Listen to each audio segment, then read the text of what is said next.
mostly prefer support, except for in solo queue, because obviously it's very hit or miss. If you have a good team, it's the best thing ever. If you have a bad team, it's the worst thing ever.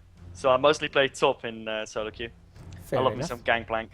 I'm a big fan. I'm a big fan. So, everybody, I want to break 1,000 viewers. Bring your friends, your families, your dogs, and your hamsters. Let's get 1,000 viewers on this stream. And we are into bans and picks. BBN making a very good decision and banning out Anivia this time round. Yes, going for a Nivea ban, obviously, because of Froggen. Froggen doing really well with that last game. And Alistair and Shen ban as well. Alistair is kind of an interesting ban. They weren't doing that well with it. The thing that I like about that, the thing with Alistair is he was banned last game as well. So Maokai was in the jungle for Snoopy. And then we had Nunu and Cogmore on the bottom lane. But what I don't understand, or what I'm wondering about, is whether or not there's somebody on the Better Buff Needly rosters, Better Buff Needly players that, has done a lot of Alistair, maybe jungle, or, Alistair on the bot lane support possibly. The rest of the bans are pretty much mirrored. Ari, Shen, Urgot, we've seen those banned out last time. And a Morgana ban from CLG. So, yeah, we go. Morgana, so mirror bans for CLG. The only one was Anivia instead of someone else for the previous team. I'm actually not sure what that was. To be completely honest. I can't remember myself. Soraka pickup for the first pick. And Soraka is one of the best supports right now. It's usually either Soraka or Janna that gets picked up. Because Janna has the great teamfight reset, and Soraka has like ridiculous sustain. If you have Soraka in your lane, you pretty much cannot really die. You'd be very hard pressed to do that. And her ultimate is obviously very great with the global. And there's actually going to be a Nautilus pickup by Snoopy. Nautilus is a very, very well liked pick the last few weeks. He's a really good ganker, and the only thing that you can really stop him with is really, really, really heavy counter jungling, which we saw happen against Cyanide yesterday in the Medion challenge. And even then, he was still able to pull off ganks and do fairly well. So Nautilus is a really strong pick. And wow, we've got an Aurelia pickup by Blademaster, not letting Wicked have it. And I'm gonna check this just to be sure. Also, just the Will of the Blades, that's her name. There we go. Just to clarify as well, it was a Nautilus ban last time around. So Nautilus ban was removed in favor of Anivia. And that means Snoopy's going to have the giant underwater dude. So I'm looking forward to it. I love Nautilus. I love all of his abilities. But once again, we see Spirit of Mage and Brook Lee with Corki Soraka, the same champions they had last time around. Yeah, they did fairly well with that. They didn't completely destroy people, but they did fairly well, especially considering they were against Nunu Kog'Maw, which is it's just a beast lane. And it seems like the Echo is gone for now. I'm hoping I'm not jinxing it at the moment. And there's going to be a Leona and a Renekton. Now, Wicked is, I think, pretty confident that he can beat Aurelia with Renekton. He would know, because he's obviously the best Aurelia player in the world, pretty much.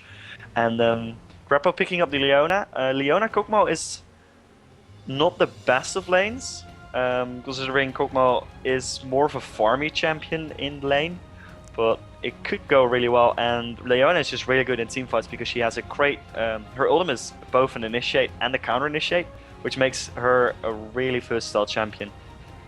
So on the other side we have a Renekton pickup, or a Noxus pickup, and a Ziggs. Really? Well, I'll be very happy with Ziggs. I like that as well. I also think it gives CLG a little bit of room to maneuver, because they could throw Froggen onto AP mid with Cogmore and then put a different AD carry in that bottom lane. We'll have to see if that actually is what's going to play out. But I definitely want to mention Wicked on Renekton is really, really good. I've seen quite a few games where Wicked has played the Giant Crocodile, and in particular, Renekton is a little bit of a counter to Aurelia at the lower levels. So if he can get some very good aggression down and pick up, 1 kill early or 2 kills early, he's just going to be able to snowball so hard. Yeah, Wicked was actually one of the first people that built Renekton as a damage type of character instead of Fun Tanky. I'm not very sure. It might have been Youngbuck who actually started doing that. Who is one of the most famous Renekton players. He's the solo top for Absolute Legends. But Wicked was definitely the one that made it popular and made Renekton popular by either copying it or thinking of it himself. Now, Ziggs is not played a lot, and actually they're gonna leave, so it looks like they have some kind of bug going on. So the final pick was Orianna, and I'm so happy to see that. We've watched Orianna a couple of times over the last week or two, and Froggen's Orianna in particular is really, really strong. He plays extremely aggressively. He uses that clockwork wind-up, which is her passive, and just continually beats his people in the face with those little wrench thingies that they throw out. And there we go, 8P Wicked, no heroes, GG. So it was because Wicked didn't actually have any, or didn't have Orianna unlocked on this account. So casters might be buggy. I am here, just let them know that you're there. Were you in chat there, C-Zone? Yes, I was. Fantastic. And I just got into the game, so that's all working out. So we've got a Kassadin van. So they're just draw banning at the moment because they only have to pick everything again, and they didn't feel like making a blind pick. I reckon they should ban Evelyn, or was it Evelyn, Karma, and either Twitch or Hackerim, because they are considered the most useless champions. You really show you're fearless if you ban those. Yep, it is true. It is true. So for everybody that is tuned in and that is wondering what on earth is going on, we have just had a quick remake, guys. The game is still going on. The game is still going to be live. There's no problems. But because of the fact that Wicked's account, or this account, doesn't actually have Orianna, they had to just do a quick remake. So the players will be selecting their champions. Karma ban! There's your Karma ban. Oh, and the active game was not found. That's weird. Just it's no stand-in, actually. Someone was asking in my chat. The Echo is back again, very solidly. It's apparently no stand-in, because someone in chat was asking if it was a stand-in on BBN, but I don't know. No, it's kind of no, weird. Not in that regard. Now, yeah. We are just waiting for the time to run down. CLG deciding to waste a little bit more time and allow the timer to click by. And thank you to everybody's hamsters and dogs. We have in fact broken 1,000 viewers. Ah, that is so awesome. On my end, it's actually 738. I'm still getting the active game not found, but just keep hitting OK. It doesn't actually affect anything. Once the game loads up, we're fine. So, okay. 1,700 viewers tuning in. Don't forget that if you would like to watch another game or keep another game open, if you head over to channel number 1 on own3d.tv/chaos TV, you can see that XHCL are going to be facing off against MYM. And they are, of course, into game number 2 as well. So what do you think about the lane matchup so far? We've got a reverse this time round. Better Buff Needly, they're featuring Aurelia in the top lane, and it's going to be facing off against Wicked's Renekton. I'm not sure. I think that there's a pretty good chance that Wicked will do a lot better, because not only does he possibly know Renekton better, he also knows Aurelia way better. I can guarantee you that. And apparently the Echo is back again. This is very annoying. The Echo's not going to leave. It's there for good. Unfortunately, there's nothing I can do about it, guys. I don't have the technical. For a good 5 minutes now. I don't have the technical know-how to actually fix this board. If it is going, it is there and not there, then it might be something on your side potentially. But either way, if you do want to get rid of the Echo, just head over to own3d/chaos TV and make sure you hit channel number 2, because that is where we're streaming. Channel number 1 is for some of the other casters at the moment. And we're just waiting on the champions to get locked in. So, before saying I should use headphones, I am actually using headphones. But, the Echo is only on Twitch, so again, you might want to repeat this quick shot, because if they are getting Echo, they might not understand what I'm saying. What you can do is go to Owned, of which link I will drop in the Twitch chat in a bit, and either watch there or use that sound and mute the Twitch stream. And then it will all be fine. So we are finally seeing the rest of the champions being locked in. I'm very, very excited to see how this game goes through. I want to see how Better Buff Needly play their jungler role at the moment, because Nekadurp, he's currently sitting on Nocturne. Nocturne has some pretty strong ganks, but he does really need to hit level 6 before his ganks become really, really powerful. The global presence that you're going to have from the Paranoia as well as the Mega Inferno Bomb from Ziggs, it's going to be very, very strong. So I'm looking forward to that, looking forward to seeing exactly how that plays out. We are finally going to get into this one. So guys, while we have 3 minutes to kill, I'm going to throw up a very quick ad break. And for those of you that have ad block on, we're going to have a look at the brackets. So ad break, and we'll be back shortly. So adverts are running for my end. You going to throw some ads over there, C-Zone? Yes, I have turned on the ads. Awesome. And, so if everybody that's still staying with us, does this bracket update with each of the individual games? Do you know? sir, what you say?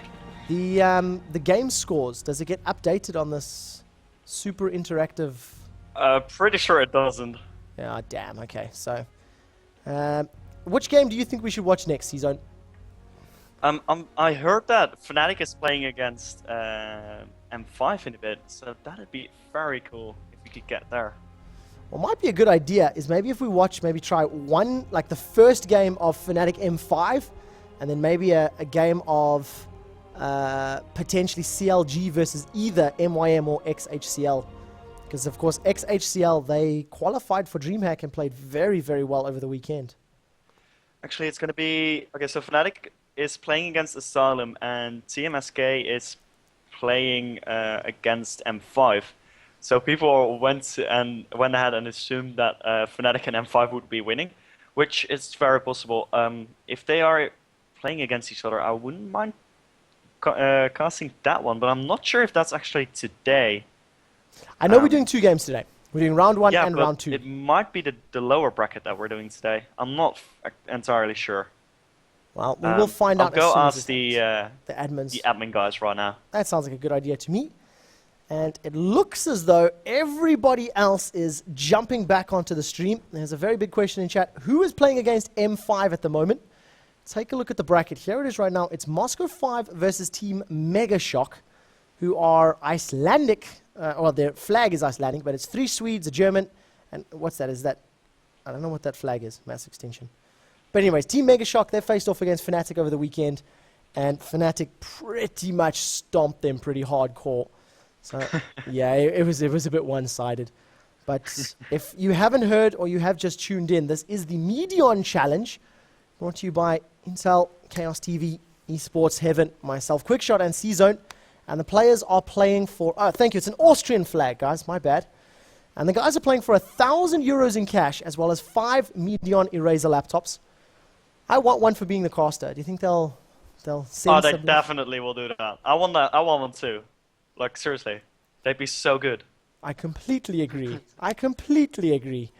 So thank you to everybody that's jumped onto the stream and that's brought your friends. We're climbing in viewer numbers. We're climbing. I'm super, super happy about that. Remember to bring everybody, cats, dogs, hamsters, whatever pets can own a laptop and get it running. Modders as well. I want to know from chat, who is going to win this game? Both teams have got very strong champions. Both teams have got very good scaling, at least into the mid-ish game. But I'd like to see, do you think Better Buff Needly actually even stand a chance? My chat is very much in favor of CLG. I'm only getting Old One, TSM, TSM, TSM, TSM, and the rest of people are ignoring your question. Oh, actually, I'm getting some CLGs at the moment. And it's only CLG.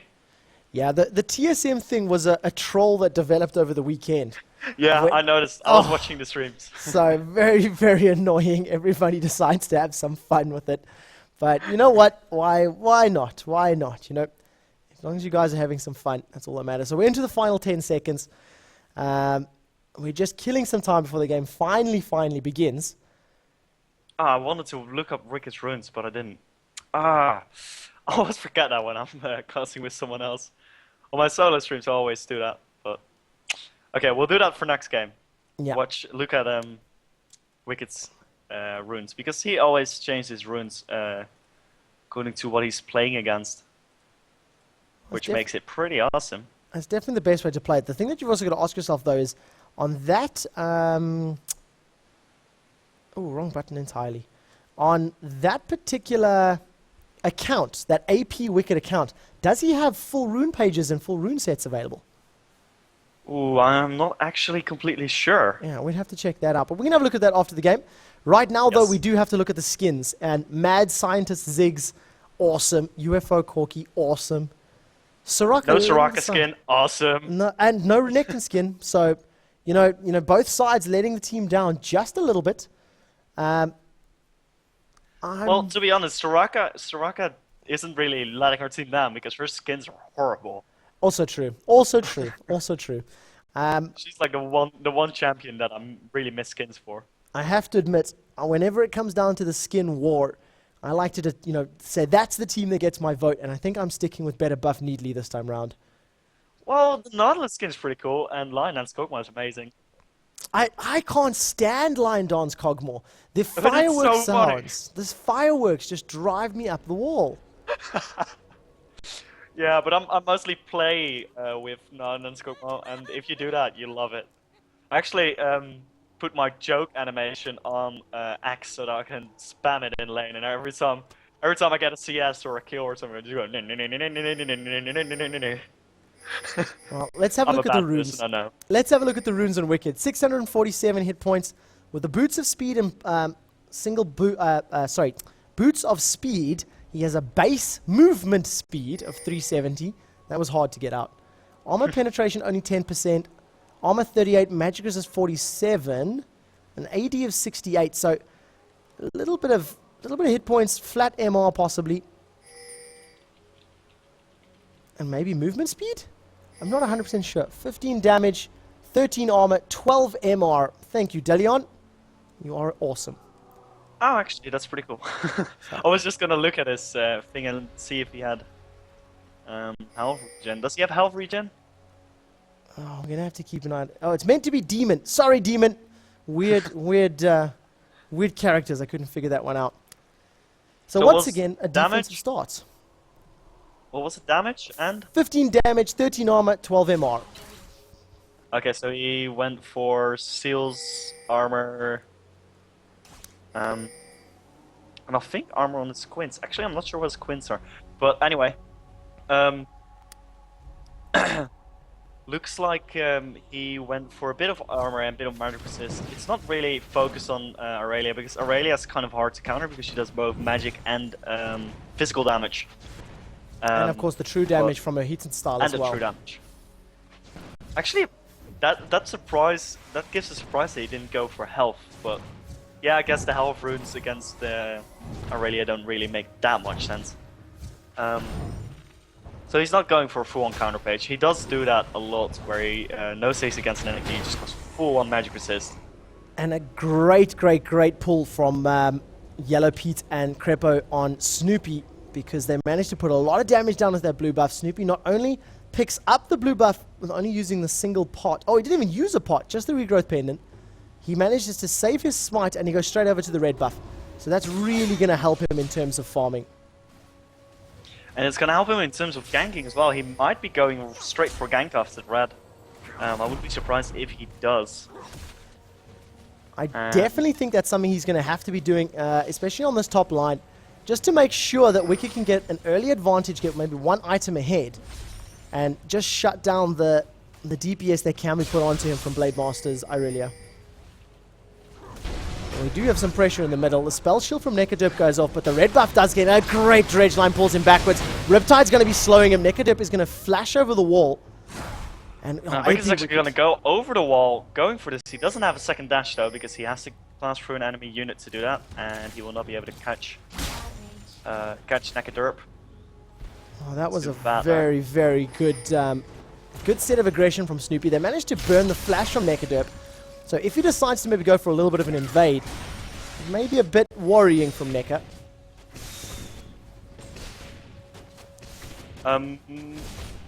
Yes. So I'm just looking at the chat all the time because people are talking about Echo. again, as we said before, you can go to Owned and use the sound of that and watch in on Twitch if you prefer the visuals of Twitch. We cannot fix the echo, unfortunately. We're very sorry for that. It was kind of short notice, so we didn't have enough time to prepare. But this will all get better next time we cast the tournament. Yes, we will definitely fix the lag or the echo issue for next time, guys. Unfortunately, just for tonight, it's not possible. No kills down, and already BBN pulling 300 gold ahead. Where is that gold coming from? Bottom lane 26 to 20, top lane 20 to 20, mid lane 27 to 28. That might just be these couple extra CS that are sitting in the bottom lane here. So, okay, I'm looking at the items right now. Everyone started boots except for the sports and a great Zenith Blade coming up from Crepo. Brooklyn flashes away, does pop the summon or the Astral Blessing. And Yellow Pete opting not to commit actually after the Ignite had been put down. And once again, brilliant Zenith Blades coming out from Crepo. Or Zenith, however you meant to say it. Yeah, some of those spells are kind of hard to pronounce. I'm actually surprised how well you know all the spells of the game. I usually just say W or E or stun. Yeah, when I decided I wanted to start getting involved in shoutcasting, I thought the thing, oh, now we have pressure on this top lane. One slice, not going to be followed up. Rage from Wicked was available. And he's opting to level up Cull the Meek, which is obviously for the sustain in lane. Give him the hit points back. But yeah, when I decided I wanted to get a bit more involved, there goes the Zenith Blade with this Shield of Daybreak not landing this time round, unfortunately. And now all of a sudden, there goes the counter pressure from Spirit of Mage and Brooklyn. Any damage they take can be healed back. Yeah, that is the strength of the Soraka lane. You actually get to trade fairly well. The only person that's absolutely better at trading is Janna because of her shield, and possibly Lulu. But because Soraka can sustain so much, you can actually trade safely. As long as you survive the trade, you can just heal it back up. And especially against Leona, who doesn't have a heal, it seems to be working quite well. He is actually 5 CS ahead, which is not very noticeable. But still, he could build the advantage if they get a kill or they get to zone Yellow Pete out. So that's working fairly well. I'm moving to the middle lane, going to keep a close eye now on Froggen. 2 points into attack, 2 points into dissonance. And Cirque's going for his Q first, which was to be expected because it is the most spammable spell. It has a very short cooldown. It actually gets to like 2 seconds in the end game, which makes him a great poker. It's actually interesting that both AP mids are very spammy and very long range, mostly. Froggen is, with his Orianna, is very long range with his ball. Can go all the way through the lane, pretty much. And Zerx with his Sig is obviously very long range as well. He's got one of the longest ranges in the game on his ultimate. He can actually shoot it from Dragon all the way to bot, which is just ridiculous. I love watching. I just jumped over to the top lane there for Blade Master for a little bit of for a few seconds, and he was under pressure from Wicked under the tower. So it was taking some damage, taking some pressure. Not only was he fighting against Wicked, but he was even keeping an eye on the minions' health. Mid-fight, uses Blade Surge to dash over to a creep, pick up the creep kill, and then Blade Surges back to Wicked to put some extra damage down, compliments of the cooldown reduction. And what great play. I love watching when Aurelius do that. It's one of my favorite combos in the game. Just to finish my sentence off from, I was trying to say earlier, oh, we got a broken bomb in the middle. I decided to learn all the champion names, and that was going to be my differentiating factor as a shoutcaster. So I'm trying, but the difficult thing is the pronunciation. Because Zenith. Kog'Maw's got a brilliant one. His passive, the Icythian Surprise. Icathian Surprise? I mean, how do you meant to say this? Icathian Surprise. So we'll go with that one from now. I learned a new one on the weekend as well. The GP5 dagger. You know, that evolves from the... Aphra's Blade. The Kagi's lucky pick? Okay, I thought it was Cage's lucky pick. Now, I always called it Kagi or KG, but apparently it's KG's lucky pick, inspired from the Pick of Destiny. Tenacious D, the Pick of Destiny. So that's what I'm going to be calling it from now on, KG's lucky pick. KG's lucky pick. But let's get back to the game. Look at the vision. Vision from CLG, from BBN rather, all along the river. Great control, knowing when Nautilus is going to be coming up. And CLG almost mirroring those wards. Yeah, they're almost exactly, actually. They're pretty much mirrored. Only the one at Dragon is slightly different. And Snoopy is looking for a gank at top. With his red buff, he should be able to do quite some damage. And there you go, they're waiting for that. And they are going to stun and apply the buff. Another knock-up and a stun. They have so much CC between the two of them, and they will be picking up that first blood. Snoopy taking that one. And normally you would prefer it on Renekton, but instead of the jungler. But Nautilus is actually a pretty good jungler to have the gold on, because he does scale fairly well with items, getting tankier, and you can actually build him AP, but I'm doubting he will do that. Yeah, you can build him with a little bit of ability power. All of his spells do scale, so if you get a decent chunk, it's not too bad. But he'll probably just build disruptive, you know, Randian's Omens or Shurelius Reveries, things like that. Oh, by the way, people in chat are saying this, and I completely agree with them. It's not really gold for 5. Because it's 5 gold per 10. Yes, sorry, GP10. 5 gold per 10 seconds, sorry. I understand the mistake, because it's obviously the health region is per 5, the mana region is per 5, everything's per 5 except for the gold. I stand to be corrected, but I think before the rework they were GP5s, weren't they? Or they always been GP10s? They were always gold per 10. Wow. The only reworks that were there was that they didn't sack on each other. Yeah, true. So GP10, GP10. I will start calling it a GP10 from now on. Thank you. And keep an eye on the farm at the moment. Froggen in the middle, 108 CS after 10 minutes. Almost mirrored from Zerx though, 103 at the same time. Yeah, because they are so long range, as I already said earlier, they can just farm safely and they can't really rush each other, because if they're both at max range, 3 flashes isn't going to bring them together. That's the range they can be at. And it's just ridiculous. I like what Wicked's doing on Renekton at the moment. He's maxed out his Cult Meek, so it's very good sustain in lane. And he's putting points into that slice and dice. And the reason I like that, enemies hit have their armor reduced by 17.5%. And look at what Blademaster's finished. Gone for those Ninja Tabi boots. Wicked's going to be able to dive through with Slice once, apply some damage, then use his stun, dice once again, drop the armor even further. And I really like that build. I like the way he's using that damage or armor reduction on Renekton. I'm actually very surprised that Blademaster is going for his Q seconds, his Blade Surge. Normally people either start with W or E with the stun, Equilibrium Strike, or the Heightened style for the sustain. But apparently he wants to get some burst from his Q. It helps a lot for farming as well, especially if you put a couple of early points into that Blade Surge. Once you get a little bit of mana items, or if you build 1 or 2 smaller tiered weapons, it just helps you with farming. You can see here Blademaster, he's relying on that Blade Surge to pick up those last hits. It is costing him mana, but he's pretty much guaranteeing an extra CS. And in terms of farm at the moment, 77 to 103. The pressure from Wicked so far, very high in that top lane.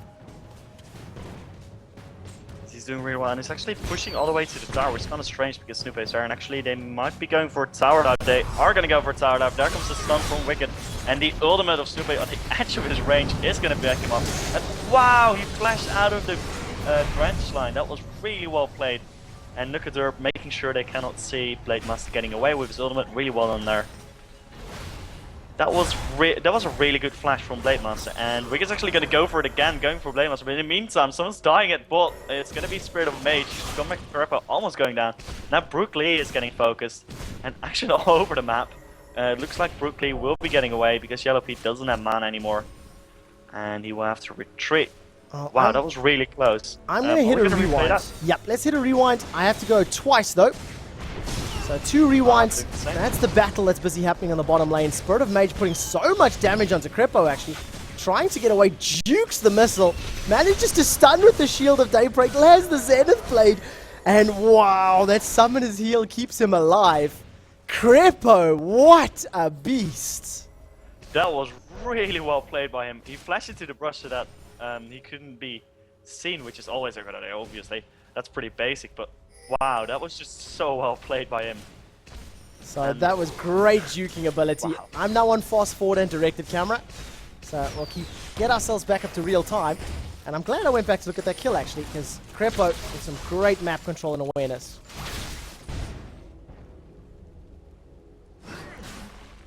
So keeping an eye at the moment. It looked as though that was a blue buff steal from Snoopy. I wasn't actually paying 100% attention. Yes, he did steal it. Fantastic. So that's at least one more steal. We are almost up to live now. About 15 seconds away. And we are now up to live. I love the replay function from the new spectator mode. Riot, Yes, major so good. props. Internet, high five. Yeah, the only thing I miss is replays. But I'm pretty sure, like, my analysis is that they have the replays pretty much done, because spectator mode is really just watching a replay. And wow, great steal on the blue there. That was amazing. That's the rage I was talking about. It was just really well done there by Surge. And was that the war there just something Mega Inferno Bomb? swiftly? Yes, he ulted the blue and got that. That was really well done. That was wow. But he didn't have a ward though, so that was just ridiculously well done. Blind Intuition steal with the Mega Inferno Bomb. What a beast, what a beast. And picking up that dragon pushes CLG now 700 gold ahead. 15-minute mark, that's very, very small. So what I was saying about the spectator mode and replays. Spectator mode, I think that's just basically a replay that you're watching 3 minutes after it's recorded.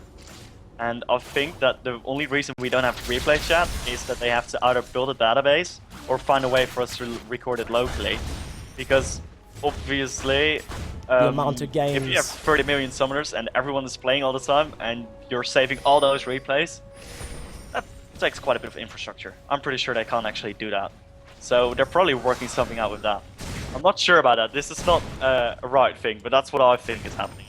I'm rewinding this really, really quickly because apparently Zig stole the dragon as well. So there goes the bouncing bomb. I'm going to slow it down and then I'm going to jump to live. And they did.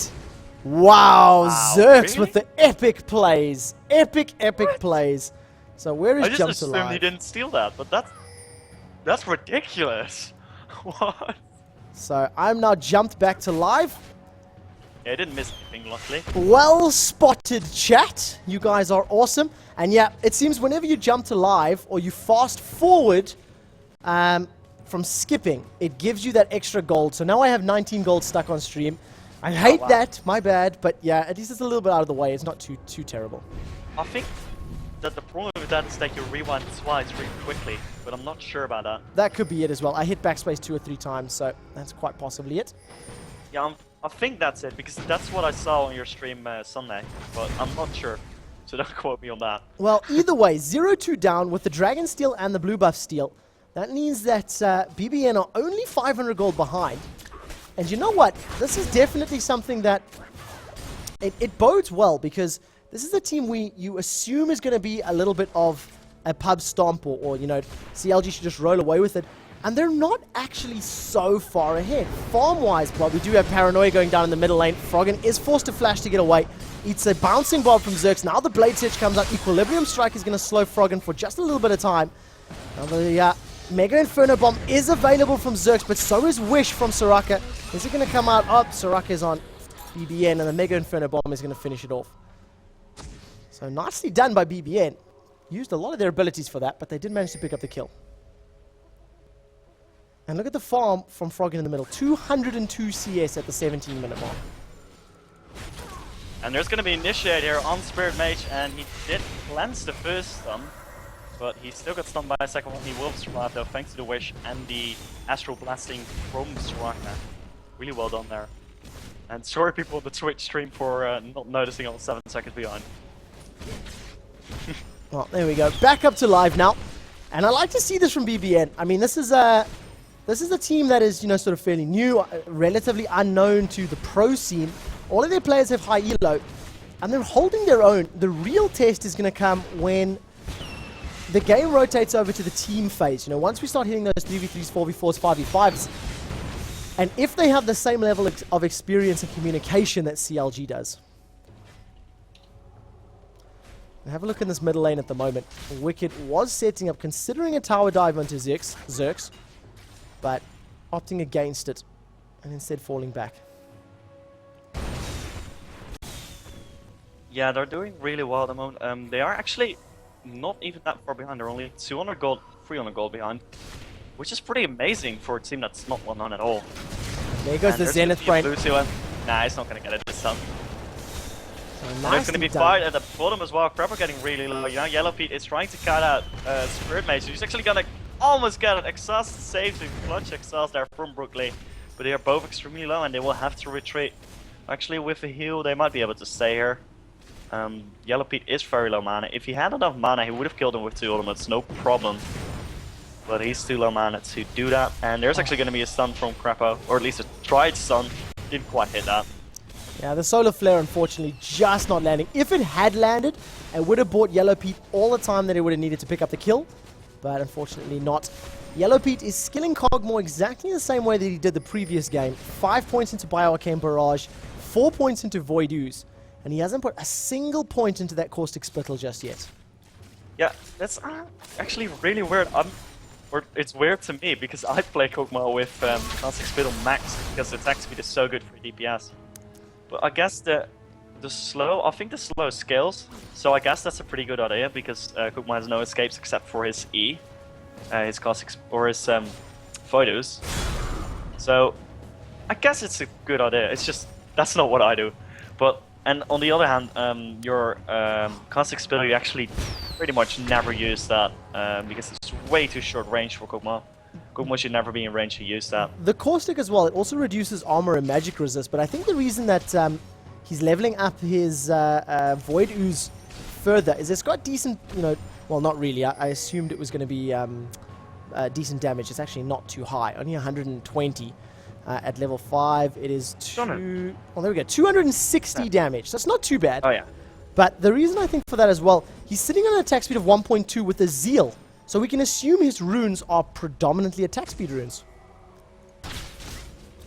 Yeah, I guess, but still, every little bit of attack speed helps. I'm not sure. It's a playstyle, and he's obviously a way better player than me, so we'll have to ask him for his reasoning after the game. We're going to go ask him that. The pace has slowed down a little bit. One dragon has gone the way of better buff needly, compliments of a great steal from Zerx, pointed out by some amazing chat people. We've unfortunately seen the ability. I'm not actually sure if Ziggs stole it or Corky. It was Ziggs. It was Ziggs. I had my camera over him and he got the 225 gold. So the 190 plus the 25 or 35 bonus, whatever it is. But we do see now once again another Mexican standoff. Both sides sitting in and around this Riverbush area. And Ziggs does have his ultimate up, so there might be another huge Inferno Bomb. So Mega Inferno Bomb, almost got it right. So we might see another Dragon Steal. So that will be very interesting to see. And our team would really like that Dragon because while CLG is a tiny bit ahead, actually they're going to trade towers right now. Bot tower for mid tower, but mid tower is way more worth it. And CLG might be picking up a second tower. That would be really bad news for Battle Buff Italy, and they cannot actually go for the dragon because they have to defend mid. And they might be very much out of position. Actually, they're going to go for the dragon. CLG fancying a chance for getting the inhibitor tower. Dragon does get picked up, and CLG is not going to be in time at all. Honestly, I think they should have just kept pushing. But they might be catching off Battle Buff Italy here. Possibly, no, they are going for the inhibitor tower right now, and LP do huge damage on that. Reactors and Mega Inferno.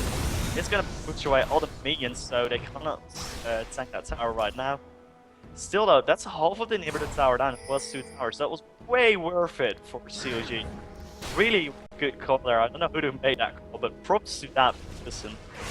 The dragon out of the tower, dragon and another tower for 2 towers in mid is definitely worth it. Yeah, very true. Gold-wise, it works out almost even. There's very, very little in terms of the actual gold value that's been earned.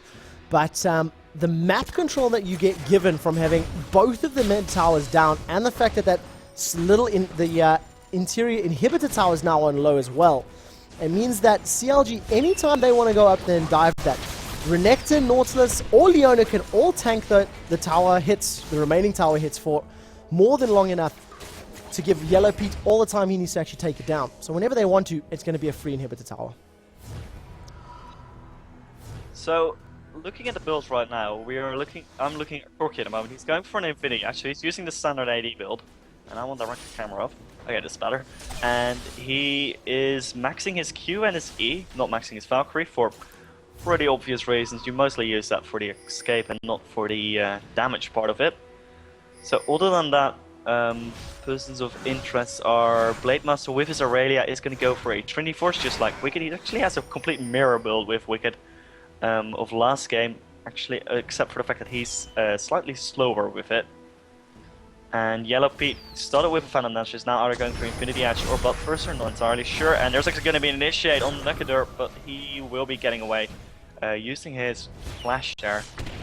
No flashes on CLG side used, so one Summoner spell wasted, that's pretty good.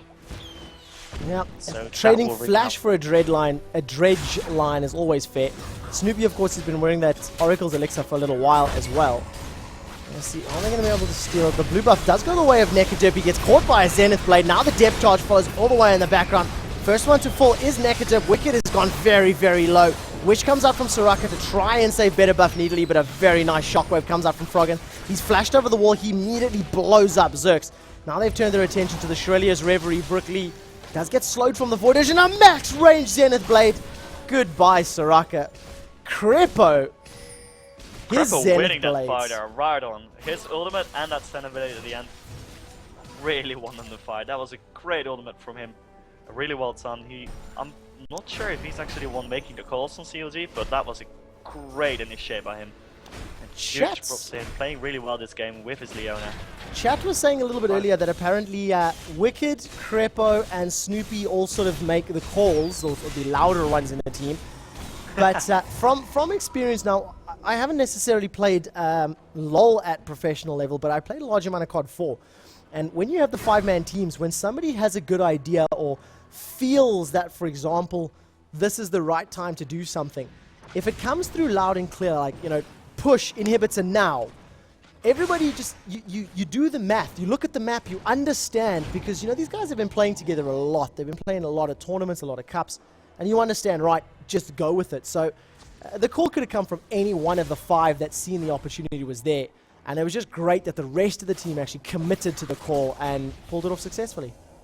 And I just got this in on chat. Fnatic won 2-0, and M5 is not done yet. So Fnatic has advanced to the next round, and will be facing either M5 or Team Mega Shock.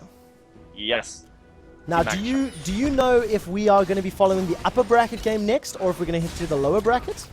We're actually doing the upper bracket, lower bracket, round 1 and 2 are tomorrow. Alright, great. So we will be doing an upper bracket game. If Moscow 5, or maybe we should say when Moscow 5 win, I don't know if that's a bit brave, we'll be jumping into that game next. For tonight, guys, we are only doing round number 1, and we are so close to 2,000 viewers. Help us break 2K for tonight, guys. This is the Medion Challenge, brought to you by Intel, Chaos TV, Esports Heaven, myself, Quickshot, and C-Zone as well. While we're saying that, look at the pressure. Paranoia into Mega Inferno Bomb. That's a lot of damage onto CLG, but the first one to go down is, in fact, Nekadur with that Paranoia dive. It's a double kill for Froggen. And it's a little bit of, you know, being caught a little bit out of position from the BBN players. Well, what Crepo did there, if I saw that correctly, is he jumps in and he forced Spirit of Mage to focus him, which is obviously a very good idea. I mean, only Crepo dying to make sure that the enemy carries don't focus your team. That's just a really good play from him. He didn't have Oracle, so he could just jump in and go for that. So Crepo seriously playing an epic game this match.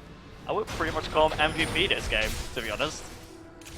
Yeah, he's landed so many of those Zenith Blades. Every single time we look at Crepo's Leona, he lands it, he's hitting them often.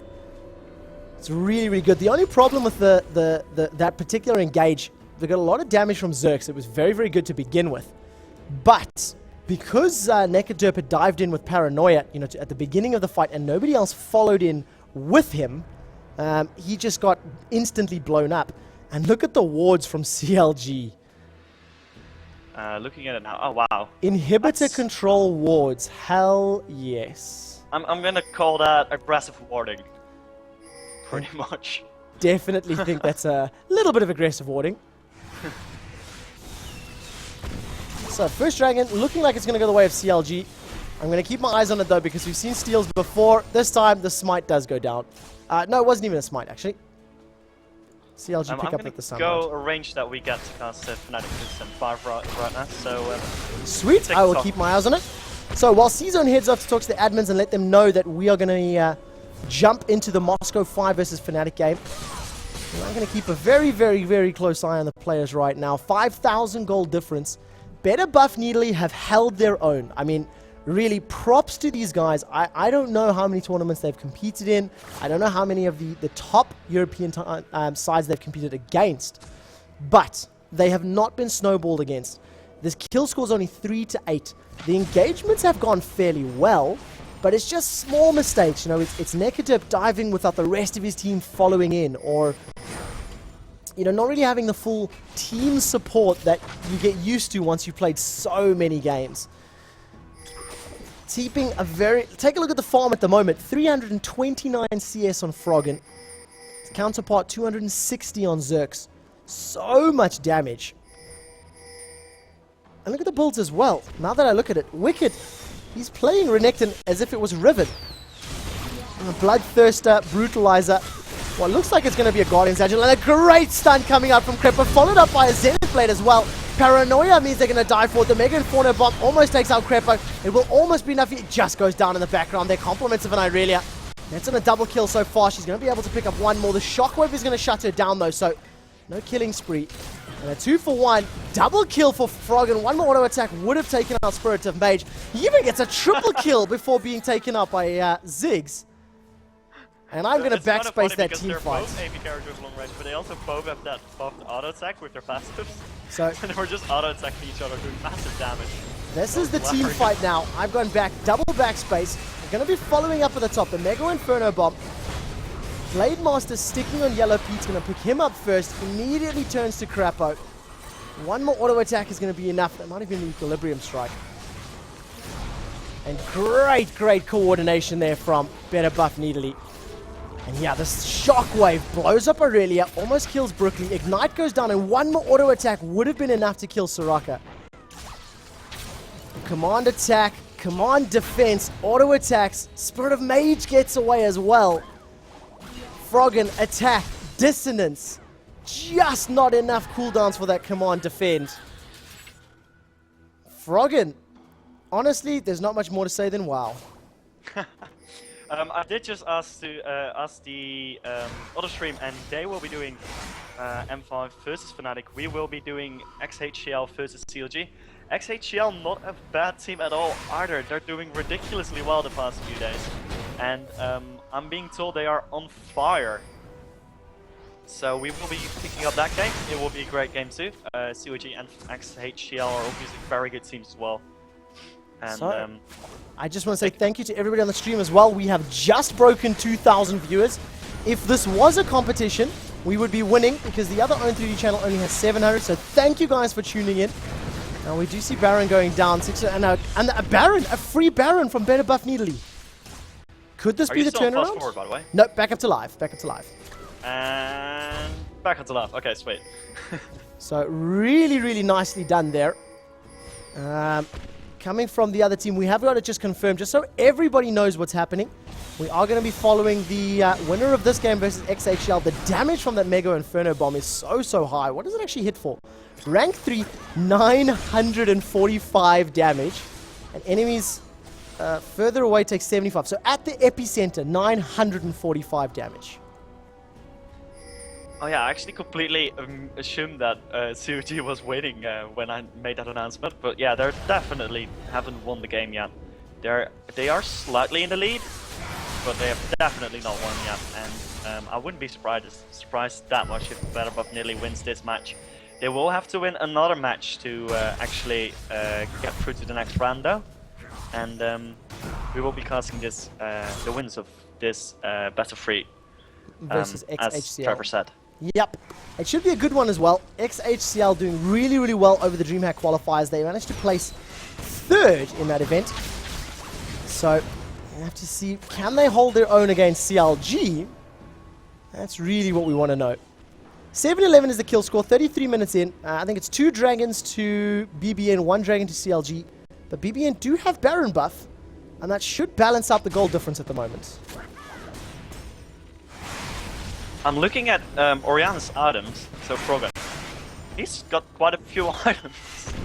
He's got 3 tier 2, tier 3 items. Rabadant, Rylai's, and Rod of Ages. So he'll be at a ridiculous amount of AP. He's at 500 AP. And his Rod of Ages was just bought, so that will get higher. It will go all the way up to 20 AP extra, plus the, 30% from Rabadant, so that's 26 extra AP. Very, very big numbers. He's hitting hard. Does he have the Void Staff just yet? So once that Void Staff is completed, then Froggen's really going to be able to melt HP bars. But Wicked has finished that Guardian's Angel, so Bloodthirster, how stacked is it at the moment? Fully stacked Bloodthirster, Brutalizer, and the GA. Wicked is going to be a very tough crocodile to skin. I'm telling people it's on my mic. Yes. What were we saying? Okay, so Wicked has a Guardian Angel, which is... Dredgeline comes in, there goes the Solar Flare. Corki is immediately blown up. The Dredgeline knocks everybody else up once the Shockwave is finished. Yellow Pete does go down in the background, but he manages to pick up a kill from beyond the grave. Another max range Dredgeline holds Blade Master in place just long enough for the rest of CLG to completely clean up. And that Echithian surprise from beyond the grave, kaboom, picks up a kill. Yeah, really well done there. With that Dredgeline at the end was ridiculous. That was max range. Really well done there by Snoopy. I'm very proud of him as well. And again, Grappa using a great ultimate and a great Sense Blade again. He's just playing so well this game. And it makes me very happy to see his support actually winning the game for his team. Because supports do not get enough love. Such great plays, such great plays. The thing that that BBN, the only thing that they're lacking, they've got very good individual play. Their laning phase was very, very good. They had great steals, Zerx in particular. His Mega Inferno bombs have been hitting all game long. The only thing that the team is lacking a little bit is their coordination in these team fights. You know, they held out there in that center turret for so long. It was apparent CLG weren't going to back off. And you could sense that they were just waiting for an opportunity to engage. CLG found that opportunity from a Solar Flare Zenith Blade, and unfortunately, BBN got blown up on the way out. Yes, they did, and... Okay, I'm looking at items again, because I wasn't finished with my story yet. So let's see, we've got a... Shreya's on and the Frozen Hearts on Snoopy, and he's going for his randomness now. So he's gonna have ridiculous amounts of attack speed slowing with that randomness and the Frozen Heart, which is pretty much a counter build for Aurelia, because Aurelia obviously with her true damage mostly benefits from attack speed. And right now Spirit of Mage picked up the red buff. And then there's gonna be a red buff picked up by Yellow as well. And the Void Staff has been completed on Oriana. Guardian Angel completed on Yellow Pete. It's just too far ahead. It's just a little bit too far ahead right now. I think CLG, even though it's only 6,000 gold, 5 turrets to 2, and the focus that they've got in these team fights is so phenomenal. I really like seeing this. CLG looked a little bit out of place over the weekend when we watched them. And today, the focus and the control seems to be back to what we're used to watching from Counterlogic Gaming. Yes, it is. And one thing also to note is that they have the inhibitor, and I'm not exactly sure on the number because I don't have the statistics really, but I'm pretty sure that it's going to be at least over 80% that the team who gets the first inhibitor wins the game. Especially in, it was, I think, IPL 4 or DreamHack, one of those tournaments. I actually checked it, and there was one game in the entire tournament where the team that got the first inhibitor did not win the game. So inhibitors are obviously one of the most important things in the game. There's going to be an initiate right now, and it's going to be on Yellow Pete. Mega Inferno Bomb not hitting anyone except for Wicked. 2 fights are going on really, and Blade Master is down. In the meantime, Spirit of Mage is going as well. Blade Master now getting his Guardian pops. And sorry if we're not catching all the action there. We're gonna replay that, I assume. Yeah, let's do a replay. I'm gonna put this into slow-mo. So I had 2 hits backwards. So we're in slow-mo mode. We're gonna wait for the paranoia and then dive into it. The first one to go down was Nocturne, so let's stay with Nocturne.